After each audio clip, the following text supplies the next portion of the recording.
Good afternoon. Welcome to Algebra 2. We're going to look at the homework that's due today. By the way, this video will contain the lesson for 9.5a, which is due tomorrow, due on Tuesday. But first, let's take a look at the solutions for 9.4b. Okay, number 40 on 9.4b had a tricky feature to it.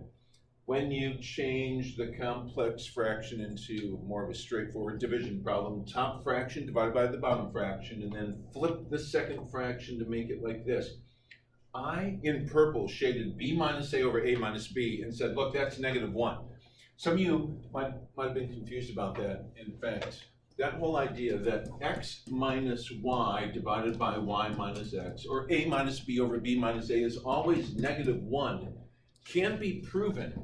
But just to give you a feel for why this can always be replaced with -1, let's have some students pick values of x and y. The only restriction is that you can't pick the same value for x as you pick for y. So let's go to Jonathan. Jonathan, would you pick any whole number between 0 and 20 inclusive for me? Just pick one. 10? Okay, so Jonathan picked 10 for x. And what would you like to pick for y? Let's go with Daniel. 8. Oh, 8. So here we have x minus what? 10 minus 8, which seems to be like that should be 2. Down below we have 8 minus 10, which is -2. Well, maybe that was just a lucky, maybe it only works for 10 and 8, but in that case it did work, sure enough. When x is 10 and y is 8, then x minus y over y minus x does simplify to -1. I can prove to you that it doesn't matter what the values of x and y are, provided that x and y do not equal each other. It's always going to be the case. In fact, especially if you have paper submission for the homework, we can prove that x minus y over y minus x equals -1 is always true for all real numbers x, provided x does not equal y. Here we go. I'm going to multiply both sides by y minus x. So on the left, we've got x minus y. What does the right-hand side of the equation look like when we multiply both sides by y minus x? Let's go with Imani.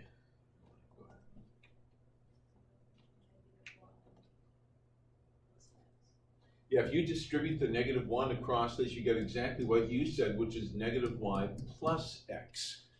So what Imani did there was really 2 steps in one. She multiplied both sides by y minus x, also distributed the -1, and now, check this out, adding y to both sides makes the y's cancel, and subtracting x from both sides gives us 0 equals 0. Sometimes it shows up better on the camera when it's in blue, also shows up better when it's thicker. So hopefully that's really super clear now.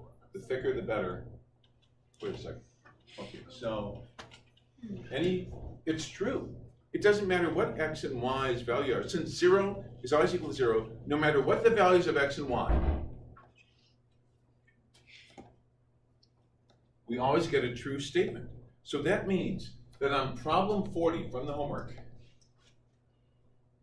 it is justified to cancel b minus a with a minus b, provided I put a factor of -1 in there, which is exactly what I did. Now I realize there might be some other questions on assignment 9.4b. Now's your chance to ask. What can I help you with on 9.4b?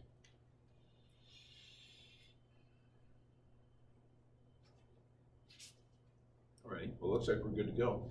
Out of curiosity, how many of you did look at the homework solutions and get one or more of your questions answered? Anyone? So if you're looking, oh, that's good. Yeah, so keep in mind, it is your responsibility to look at the homework solutions and ask about anything on the homework solutions that does not match your work. Well, here we go with today's lesson, 9.5a. So I'm just going to assume you all have paper notes now with you. But you're receiving the paper notes. You don't want them. You can gift them. You can re-gift them to a loved one, or You just use your imagination. Just, there you go. Oh boy.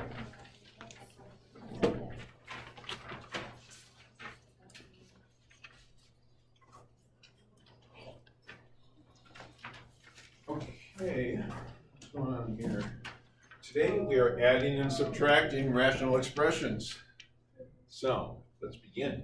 We need a common denominator, and happily we've already got a common denominator in number one. Attempt number one on your own, just see if you can finish it. It's essentially a review problem. I know you've seen this stuff before. So.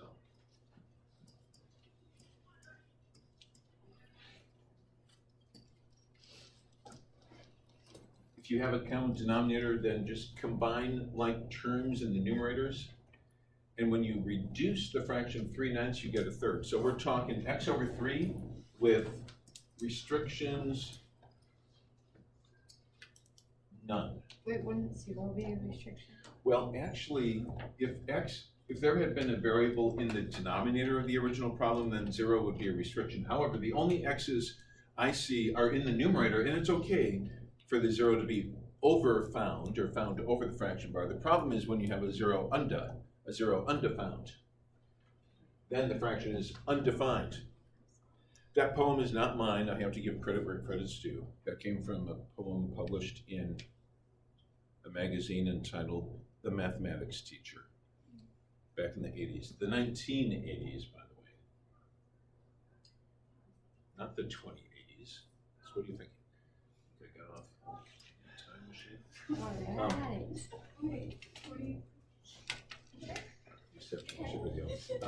Okay, so here we go. This one already has a common denominator. Please try number 2 on your own. When you're done, you can take a peek up here, see if we agree.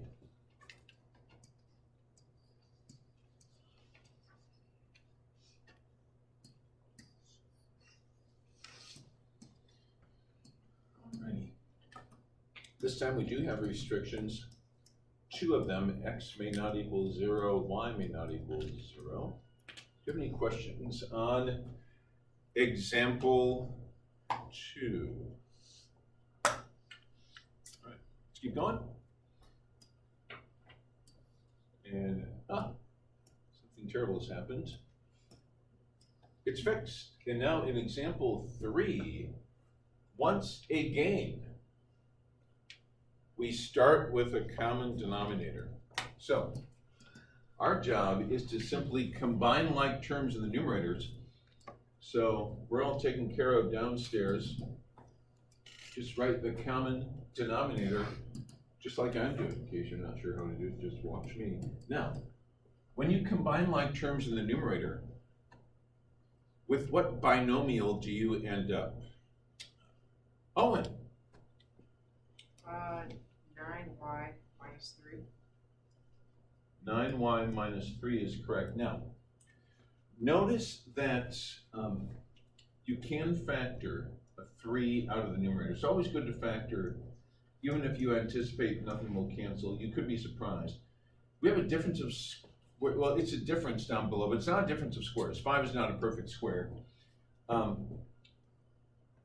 So we're just gonna, since 5 is not a perfect square, we're just gonna leave that here and call this the final answer. Had it been y squared minus 25, then we would have factored the denominator into y plus 5 times y minus 5.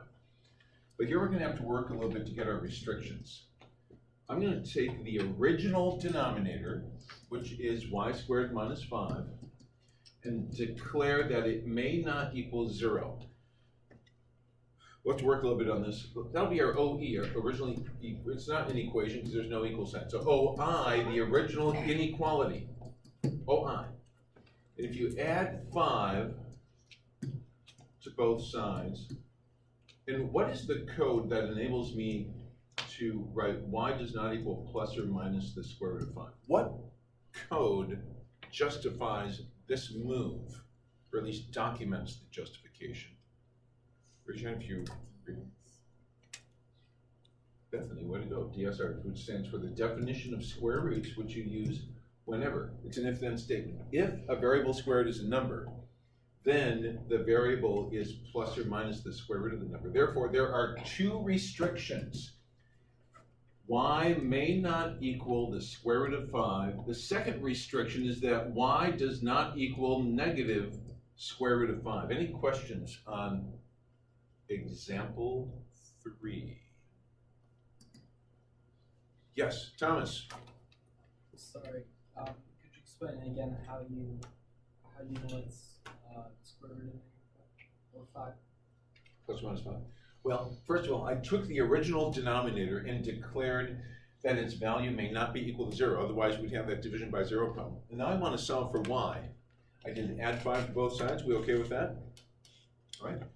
Definition of square root says that y, I mean, if it were any, it's like, just like if I were solving an equation, I'd say y equals plus or minus the square root of 5. So is it this DSR line that's confusing? No. So you just set it up as an equation. The bottom half is an equation. So Yeah. If there's any factors in the denominator that contain variables, then you'll find your restrictions by setting those variable expressions not equal to 0 and solving. Usually we can solve in our heads, but this one can be confusing. I'm just going to shrink this up a tad. Wonder if, oh, I'm going to have to lock that down. Otherwise, when I try to shrink it up, it will be problematic. I think we're good to go. Last call for questions on example 3. Okay, all right. So this time we're subtracting. So I'm thinking 7y plus 1 minus the quantity y minus 5 over the common denominator, which is 2y. Would you please distribute the factor of negative 1 and combine like terms? Go ahead and try it. I believe in you.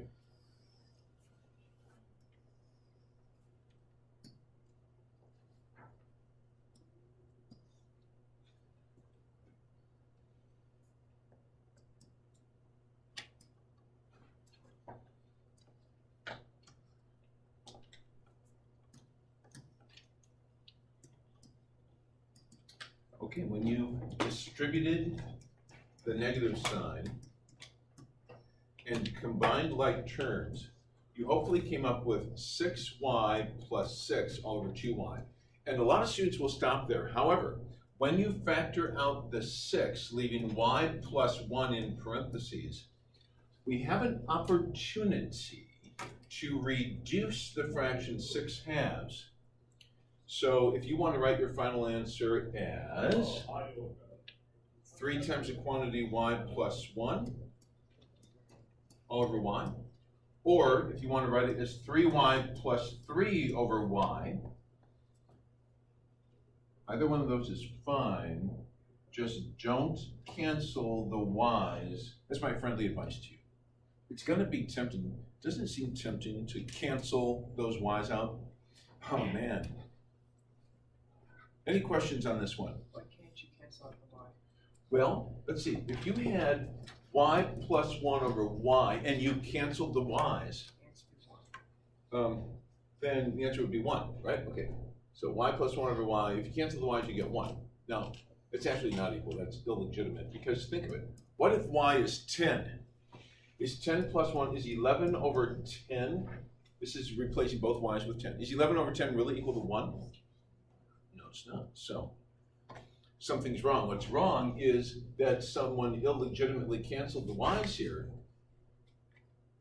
The general principle to remember here is that you can cancel factors, not terms. So when it's in termed form, don't cancel top to bottom. But when it's in factored form, let the canceling begin.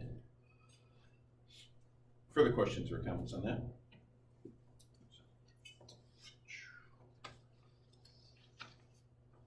All right. Restrictions. Do we have any? If so, raise your hand to let me know. Or you can raise your hand to say that there is none. There are none. Which is it? Restrictions? Lauren, can you tell me what restrictions are present? Thank you. Y cannot equal 0. Last call for questions on example 4. We're on page 2. Okay, now we're going to use doctor as a verb. When you don't have a common denominator, doctor up the problem until you do have a common denominator. Using doctor as a verb, kind of like doctoring up your problem, will look like this. These denominators get jealous of each other. That one has a 10, this one does. I wish I had a 10. Well, you can have a 10. Give it a 10. We want there to be a common denominator. Let's doctor up this problem. Let's multiply not by 2, but let's multiply by 1 in the form 2 over 2. That will give us 10 in both denominators. Are the denominators now common? Do we have a lowest common denominator? Are both denominators now identical? Look carefully, they're actually not. What is not identical about them? The Y's. Yeah, both the x's are not identical and the y's. So it looks like this denominator needs an additional x. Let's doctor up the second denominator by multiplying by 1 in the form x over x. Now they both have x squared. What other doctoring needs to be done? Or by what other form of the number 1 do we need to doctor up one of these fractions? That's right, it's the first fraction has to be doctored up. Raise your hand if you can tell me the form of the number 1 by which I must multiply the first fraction. Lauren? Thank you. Y over y is correct. You can do that in 1, in red, y over y. Okay, with these 3 doctorings, every time you doctor, you have to multiply by 1 in some form. So having doctored up both fractions, the first fraction is now 12y. And the second fraction is 5x, or the second numerator is 5x. Both of them have a common denominator of 10x squared y squared. Would you please, since they're asking for it, please document the lowest common denominator in the LCD box. 10x squared y squared. That's really all you have to do. I mean, there's no factoring, no cancellations. So we added the fractions after having doctored up the denominators. By the way, we do have to document our restrictions. X cannot equal 0, y cannot equal 0 based on inspection of the original denominators. Let's pause here. Any questions on example 5?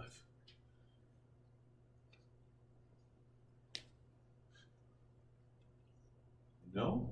Right. Tell me I have to make my Q&A time a little more dramatic. Let's go to example 6. All right. Before we talk too much about doctoring up this problem, let's put both denominators in factored form. So when you factor the first denominator, we're talking x times x minus 3. What would the factored form of the second denominator be? Would you help me out, please, Jonathan?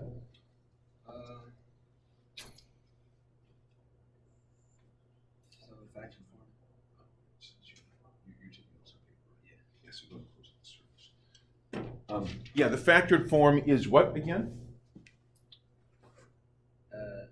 3 x minus 3. Yep. There it is. So some doctoring now does need to occur. Now that it's in factored form, we can see this. So would you please tell me what doctoring needs to occur, Jay? Oh, if you don't mind, go and take your hood off. It's just it's one of those professional things that we heard about this morning. Well, I put down negative 6x plus 12. Well, wait, on top. by what form of the number 1 should I multiply the first fraction? Oh, 3 over 3. Yeah, good. That's well put. Instead of saying multiply by 3, we say multiply by 1 in the form 3 over 3. Then how about the second fraction? Would you help me out with that one, please? Mason, by what form of the number 1 should I multiply this? Well, tell me this. When you compare the two denominators, what factor is found in this denominator that's not found in this one? X is correct. So that's a hint. By what form of the number 1 should we multiply the second fraction? X over x. There you go. See, that's all there is to it. So I'm going to multiply this one by x over x. Wait, how did you find that? Because there's an Well, X in both if you of them. if you look at the two denominators with an eye toward making them identical or making them common, what Mason noticed was that this denominator had a factor of x, but this one didn't. So the whole purpose, the goal in doctoring up these denominators is to get the denominators to be identical. So there you have it, they're identical now, and the common denominator is 3x times x minus 3. And it's now time to combine the numerators. Now my intuition tells me that the numerator is going to be 12 minus 6x.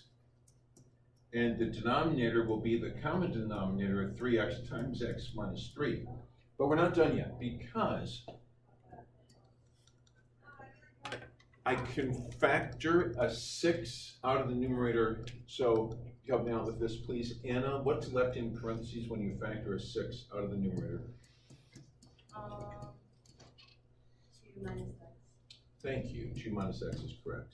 And we're able to reduce the fraction. 3 goes into 3 once, into 6 twice. So it looks as though the final answer is 2 times quantity 2 minus x over x times x minus 3. We'll red box that and think about the restrictions based on the factored form. I'm going to green box the factored form.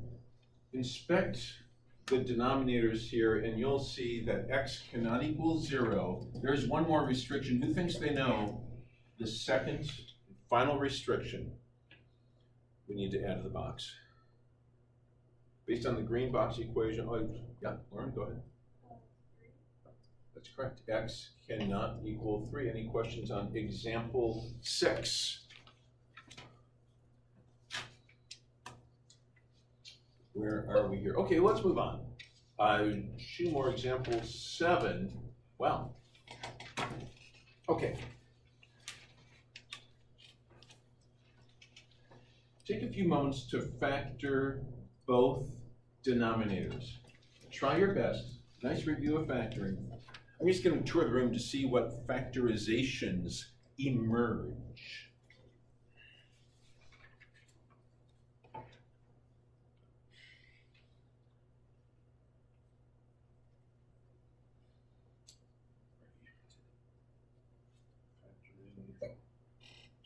Finishing strong. Last 10% here. We're gonna ace this stuff. Grades are gonna start increasing.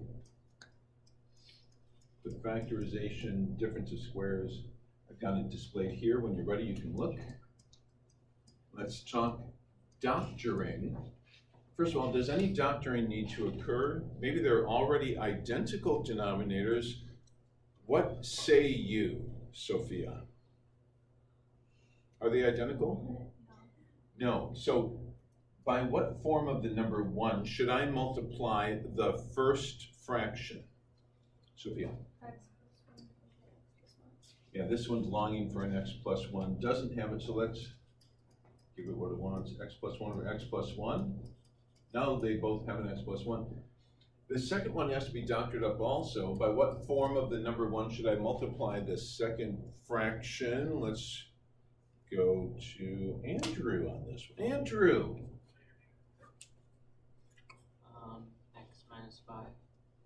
Good call. Multiply, wait, x minus 5? I want a form of the number 1. X minus 5 over x minus 5. That's right, x minus 5 over x minus 5 is equal to 1, provided that x does not equal 5. Let's go ahead and list the restrictions while we're at it. In fact, fill in both boxes. Please fill in the lowest common denominator box and the restriction box.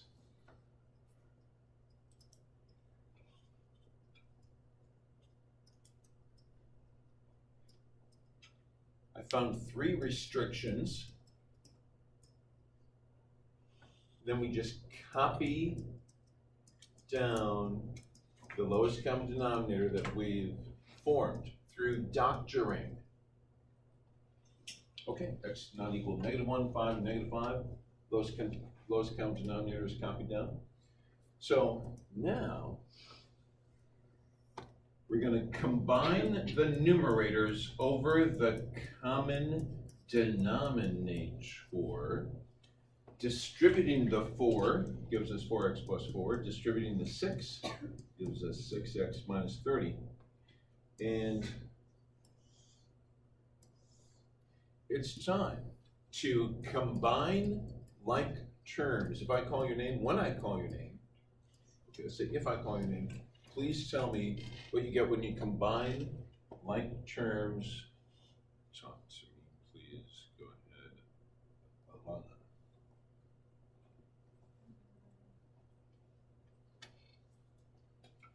When you combine like terms, what does the numerator become?